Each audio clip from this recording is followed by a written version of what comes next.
En el caso Sir William existen hechos relevantes que vale la pena recordar.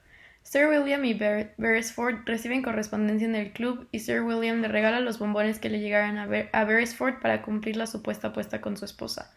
Beresford le da los bombones a su esposa. Ambos se percatan que hay un sabor extraño que les quema la boca. Ella come 6, él come uno. Beresford va a una cita de trabajo donde convulsiona. Al mismo tiempo, el club recibe una llamada sobre la muerte de su esposa. Después de rechazar la primera teoría, se concluye que fue un intento de homicidio y se expone el caso a Roger, quien se encargará de resolverlo. Después de conversar con su amiga la señora Vereker de Fleming, Roger pasa los siguientes días investigando, siguiendo pistas, utilizando una fotografía del señor Beresford como su principal herramienta, visitando lugares clave e interrogando gente para comprobar su hipótesis. Después de interrogar a 14 choferes, explica su teoría sobre quién es el verdadero asesino. Concluye que es Beresford quien iba detrás del dinero de su esposa y quien presuntamente estableció una coartada llevándola al teatro. En el primer intervalo se dedicó a entregar el paquete. Sabía que Sir William le entregaría los bombones y no destruyó el papel y la carta para evitar sospechas. Se concluyó que la apuesta jamás existió. Se aseguró que su esposa comiera la cantidad letal de bombones y que él comiera suficientes para no levantar sospechas, pero tampoco para morir. No se arriesgó a que Sir William no le diera los bombones, así que en un principio le dio bombones inofensivos. Posteriormente los cambió por los envenenados en su casa. Todo fue meticulosamente planeado.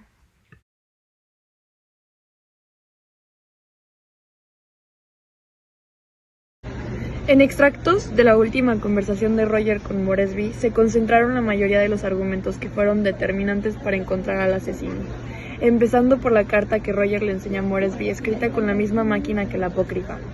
Su segundo argumento en esta conversación fue detonado por Moresby, quien después de concordar con la caligrafía preguntó por la procedencia del papel.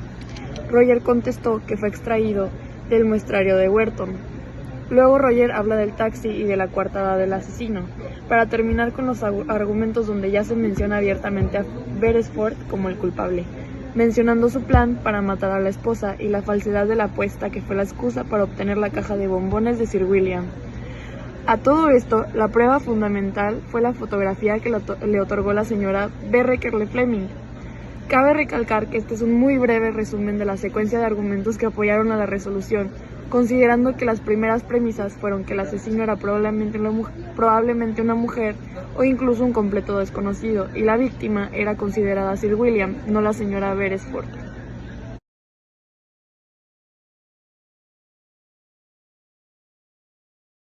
Tras analizar el razonamiento específico del detective Sheringham, nosotros concluimos que el razonamiento del detective Sheringham puede clasificarse como abductivo debido a su proceso lógico y ordenado para llegar a una conclusión específica basada en pruebas y en observaciones.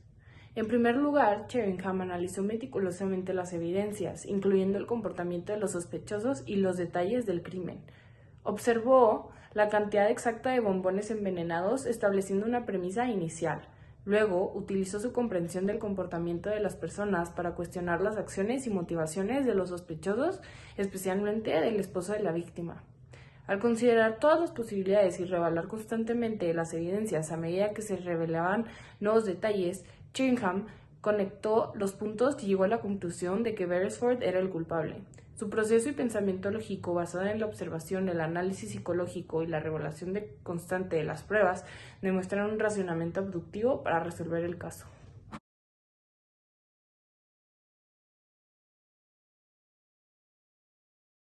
El razonamiento del detective Sheringham es de carácter abductivo, dado que a partir de una información arrojada en la conversación con la señora Berecle Fleming, en la que ella le dice que Juana sabía totalmente cuál iba a ser la respuesta de la apuesta.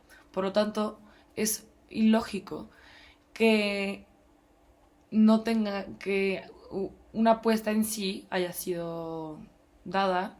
Por lo tanto, el detective se da cuenta que el señor Beresford mintió. A partir de ahí, el detective va haciendo de manera coherente su razonamiento, construido a partir de evidencias, tal sea como la fotografía, cuál es su principal herramienta, para dar y concluir con todas estas inferencias que efectivamente Beresford fue el asesino de su propia esposa, porque pues, lo que le importaba era el dinero.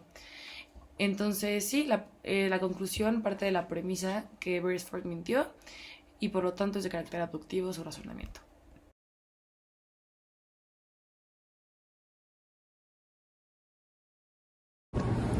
Dado a que el razonamiento seguido por el detective Sheringham es abductiva, basta con interrumpir la cadena inferencial para derrotar el planteamiento de su hipótesis.